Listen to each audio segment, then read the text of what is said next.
Swastiastu, Namo Buddhaya, salam kebajikan, selamat sore untuk kita semuanya. Yang saya hormati pada kolega saya, rekan kerja saya, anggota KPU Republik Indonesia, Mas Widianto Sudrajat dan Mas Agus Melas. Yang saya hormati kepada Bapak Deputi Dukungan Teknis Penyelenggaraan Pemilu, Pak Lima, beserta Ibu Bapak Pejabat Struktural dan Fungsional di Sekretariat Jenderal KPU Indonesia.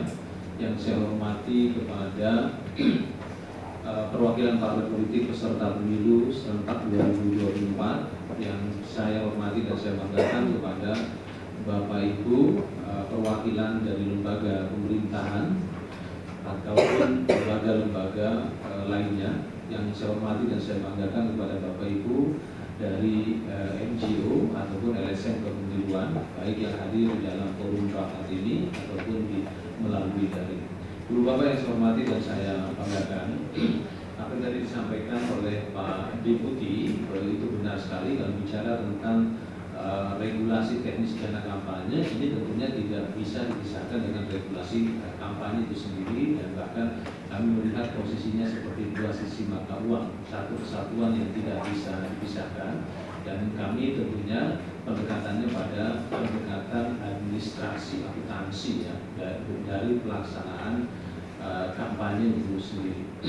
Tadi Mas Agus Melas telah menjelaskan tentang landasan hukum mengenai legal drafting peraturan kampanye yang menurut saya sudah cukup komprehensif ya, sehingga pada kesempatan ini saya tidak perlu menyampaikan kembali, dan kami sangat yakin Ibu Bapak juga sudah memahami, karena memang undang-undang pilkada ini tidak banyak perubahan. Yang terakhir itu diubah menjadi Undang-Undang Nomor 6 Tahun 2020, itu pun waktu penyelenggaraan pilkada di masa pandemi ya. Dan memang banyak putusan Mahkamah Konstitusi berkenaan dengan norma-norma yang ada dalam pilkada ya, di judicial review di Mahkamah Konstitusi, tetapi berkenaan dengan pelaporan dana kampanye sepertinya tidak ada yang berkenaan dengan hal tersebut. Sehingga pada kesempatan ini, pada dasarnya kami dalam melakukan pengaturan atau legal drafting ini berupaya untuk coba memaksimalkan pembaruan aturan yang sifatnya inovasi dalam rangka mewujudkan transparansi dan akurasi pelaporan dana kampanye.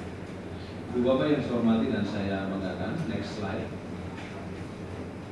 Kami dalam melakukan proses legal drafting terhadap rancangan PKPU dana kampanye ini, kami sistematisasi menjadi 10 bab. Ada bab 1 tentang ketentuan umum, bab 2 tentang tahapan dana kampanye pemilihan, bab 3 dana kampanye, next slide. Bab 4 penerimaan laporan dana kampanye peserta pemilihan, bab 5 audit dana kampanye, bab 6 tanggapan masyarakat, next slide. Bab 7 sistem informasi dana kampanye, bab 8 pedoman teknis, bab 9 larangan dan sanksi, bab 10 ketentuan penutup. Ibu Bapak yang saya hormati dan saya banggakan, next slide. Langsung saja kepada isu-isu strategis yang coba kami introduksi dalam forum uji publik ini, dan kami berharap masukan strategis dari Ibu Bapak semuanya, sehingga rancangan PKPU tentang pelaporan dana kampanye atau dana kampanye ini bisa lebih baik lagi, terutama bagaimana mewujudkan kampanye yang memiliki akuntabilitas publik serta transparansi. Apalagi Indonesia ini saat ini memiliki komitmen untuk mewujudkan clean governance sebagai fondasi utama untuk good governance. Ibu Bapak yang saya hormati dan saya banggakan, isu strategis yang kami susun ini ada 7 isu strategis ya. Yang pertama ini mengenai penggantian pasangan calon kepala daerah dan wakil kepala daerah dalam peraturan KPU tentang dana kampanye pada pilkada sebelumnya, khususnya dalam hal ini PKPU Undang-Undang Nomor 10 ya, Nomor 10. Ini memang secara ini belum diatur ya.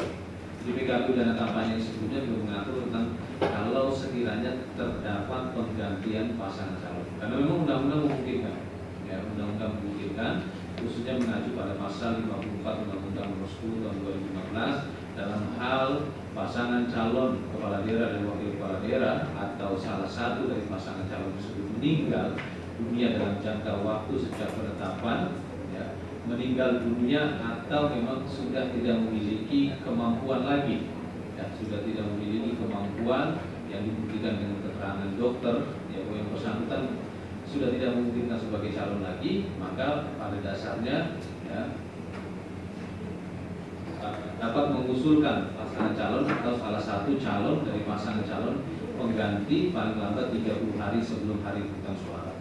Sebagaimana kita ketahui, ya, tadi Mas Agus sudah menjelaskan tentang jadwal pelaksanaan kampanye. Kampanye itu akan dimulai pada tanggal 25 September dan akan berakhir pada tanggal 23 November, artinya selama 60 hari. Jadi dengan demikian, jika nanti dalam pelaksanaan kampanye 30 hari sejak ditetapkan, kami akan menetapkan pasangan calon oleh rekan-rekan KPU daerah itu pada tanggal 22 September 2024 selama 30 hari, ya, ternyata dari mereka atau pasangan calon ini meninggal, maka nanti bisa dilakukan pergantian. Pada kesempatan ini dalam konteks pelaporan dana kampanye, ya, dalam hal salah satu calon berhalangan tetap mengikuti keadaan meninggal dunia atau tidak mampu melaksanakan tugas secara permanen, yang tadi saya jelaskan dengan dibuktikan surat keterangan dari rumah sakit, ya, ataupun profesional di bidangnya, pasangan calon kepala daerah dan wakil kepala daerah wajib menyampaikan laporan dana kampanye yang baru paling lambat 30 hari sebelum hari pemungutan suara. Jadi ini akan dilakukan penggantiannya secara simultan dan kami menormalkan ini dalam rancangan PKPU dan kampanye pada pasal 13 dan pasal 23. Dan selanjutnya berkenaan dengan sanksi, ini menjadi isu strategis kedua dalam legal drafting dana kampanye ini. Ketentuan mengenai sanksi yang tidak menyampaikan LADK dan LPPDK tidak diatur. Hal ini berbeda dengan Undang-Undang Nomor 7 Tahun 2017, yang dimana apabila ada peserta pemilu tidak menyampaikan LADK maka akan dikenakan sanksi diskualifikasi. Nah, dalam Undang-Undang Pilkada ternyata tidak ada, ya. Dalam pasal 76 Undang-Undang Nomor 10 Tahun 2016, pembatalan hanya terjadi apabila paslon menerima sumbangan terlarang. Ya, menimbang bahwa peraturan KPU sebagai peraturan yang sifatnya mengatur lebih lanjut dan lebih teknis, sepatutnya pengaturannya tidak melebihi batas yang diberikan oleh undang-undang. Kami berkomitmen dalam proses legal drafting, kami tidak akan melampaui batas-batas tersebut, ya, karena Indonesia sudah punya Undang-Undang Nomor 12 Tahun 2011 khususnya pasal 7 ayat 1 berkaitan dengan hierarki peraturan perundang-undangan. Ya, kalau kami melanggar ketentuan tersebut, tentunya kami menjadi lembaga yang super body dan tentunya itu tidak mungkin. Apalagi bertentangan secara norma hukum, maka ketentuan sanksi pembatalan sebagai pasangan calon apabila tidak menyampaikan tidak diatur di dalam pasal 54 PKPU Nomor 5 2017 itu telah perlu dihapus. Ya, jadi ini kami ingin menegaskan bahwa pendekatan kami dalam menyusun peraturan dana kampanye ini menggunakan pendekatan hierarki, atau dalam studi hukum kita mengenal pemikirannya Hans Kelsen dengan Steubenville Theory.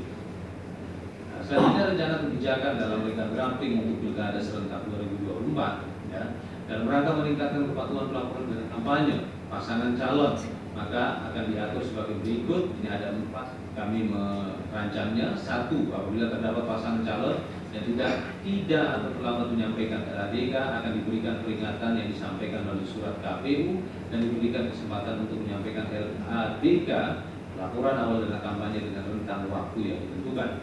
2, apabila setelah disampaikan peringatan namun paslon yang bersangkutan tetap tidak menyampaikan LADK, maka paslon tersebut diberikan sanksi, yaitu tidak dapat mengikuti kegiatan kampanye yang selama 60 hari tersebut. Ya, jadi dia akan tidak boleh mengikuti kegiatan kampanye. 3, pasangan calon yang tidak atau terlambat menyampaikan LADK dan atau LPPDK akan diumumkan kepada publik. Tidak akan melakukan penilaian.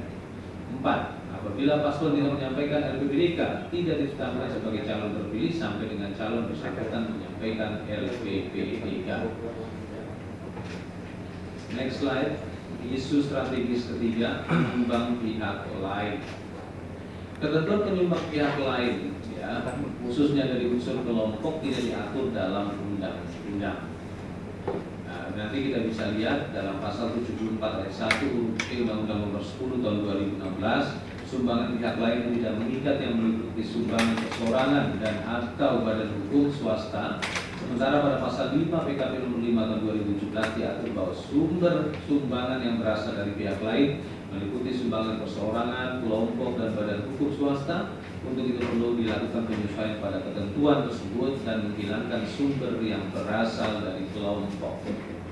Rencana kebijakan kami dalam legal drafting ini, KPU akan mengatur bahwa sumbangan dari perseorangan menjadi 4 kategori.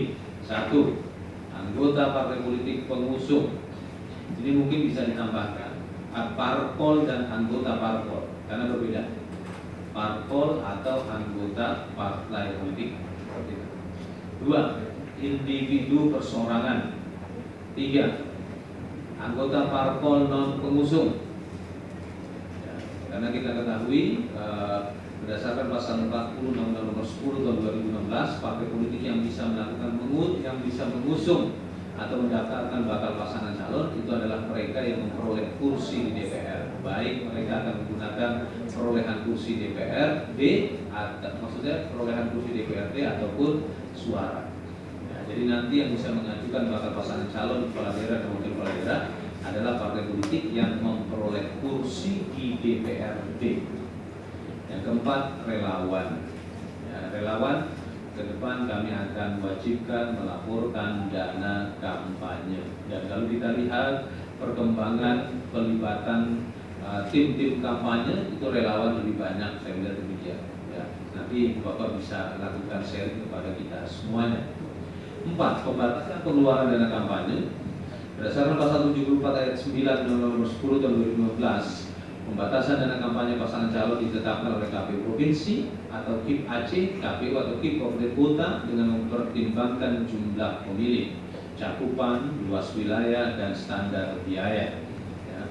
Pada pilkada sebelumnya mengenai batasan maksimal rencana pengeluaran itu disepakati bersama antara KPU di daerah dengan peserta pilkada. Terdapat beberapa kali perubahan keputusan penetapan pembatasan pengeluaran dana kampanye dikarenakan nilai jumlah maksimal pengeluaran terlalu besar ataupun terlalu kecil. Terkait dengan hal ini, rencananya KPU akan mengatur mekanisme penghitungan jumlah pembatasan pengeluaran dana kampanye yang lebih proporsional dengan mempertimbangkan agar setiap pengeluaran untuk alat peraga kampanye dan belanja bahan kampanye juga dirinci pembatasannya untuk setiap jenis alat peraga kampanye dan jenis bahan kampanye. Dan tadi sebagaimana telah dipresentasikan oleh kolega saya, rekan saya, Mas Agus Melas, bahwa mengenai besaran biaya untuk bahan kampanye ini akan ditingkatkan dari 60.000 menjadi 100.000. Tentunya kami memperhatikan tingkat inflasi. Tingkat inflasi selama 5 tahun dan aspek-aspek kelayakan lainnya. 5. Isu strategis yang kelima, laporan pertimbangan sumbangan dana kampanye LPSDK. Perbedaan jarak waktu masa kampanye pilkada tahun 2020 yaitu 71 hari dan untuk pilkada serentak 2024 yaitu 60 hari berdampak pada periode pembukuan LPSDK pasangan calon. Berdasarkan pasal 75 ayat 9 Undang-Undang Nomor 10 Tahun 2016, laporan sumbangan dana kampanye dan pengeluaran disampaikan oleh pasangan calon kepala daerah dan wakil kepala daerah sesuai dengan tingkatannya. Kalau untuk pasangan calon gubernur dan wakil gubernur disampaikan kepada KPU Provinsi ataupun KIP Aceh. Untuk pasangan calon bupati dan wakil bupati atau pasangan wali kota atau wakil wali kota disampaikan kepada KPU atau KIP Kabupaten Kota dalam waktu 1 hari sebelum masa kampanye dimulai dan 1 hari sesudah masa kampanye berakhir.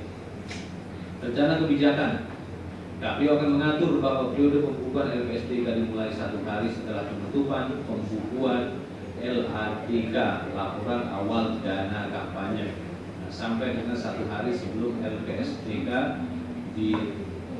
dilaporkan.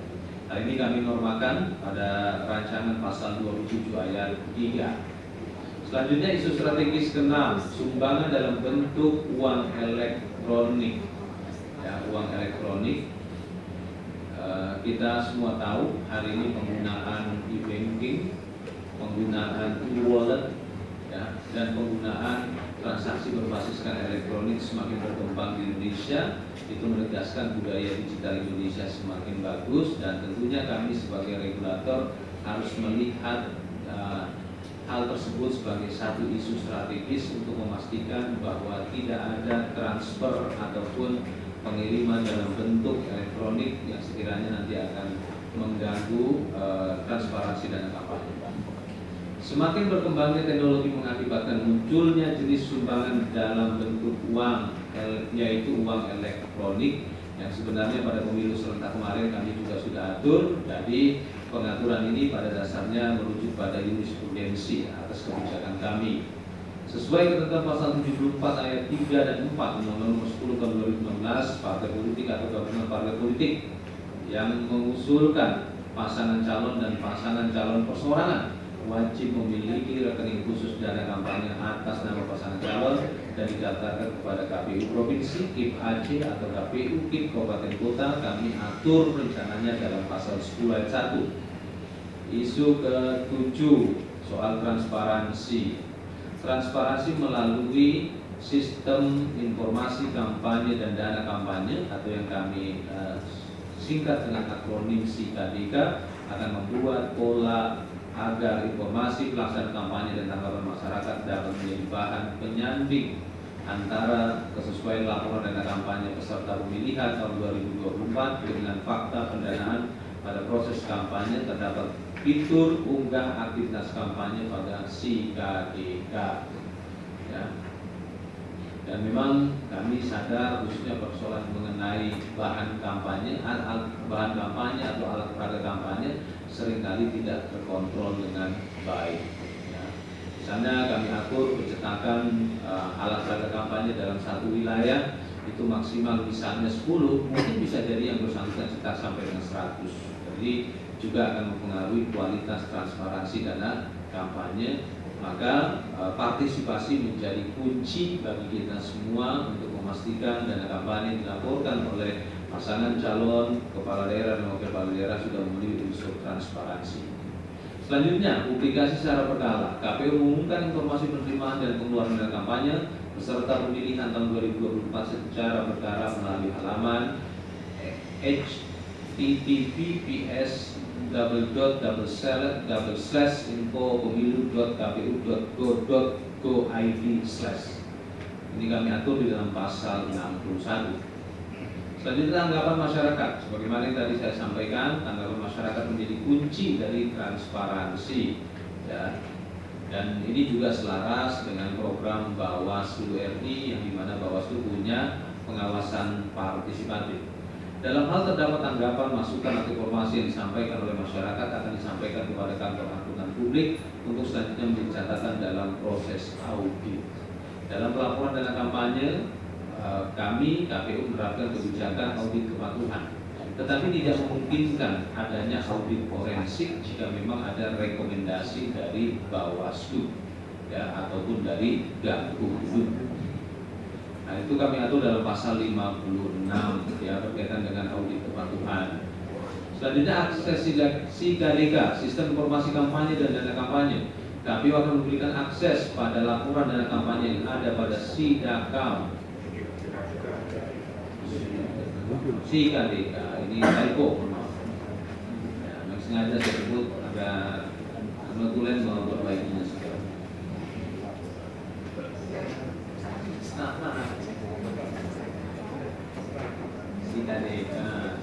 SIDAKAM lepas. Bawaslu pada setiap tindakan lembaga negara yang menyelenggarakan urusan pemerintahan di bidang pencegahan dan pemberantasan tindak pidana pencucian uang. Ya, Ibu Bapak pasti tahu yang dimaksud dengan lembaga negara tersebut. Lembaga negara yang berwenang dalam pemberantasan tindak pidana korupsi kami akan atur di dalam pasal 60. Jadi mereka lembaga-lembaga tersebut kami akan berikan akses khusus. Ibu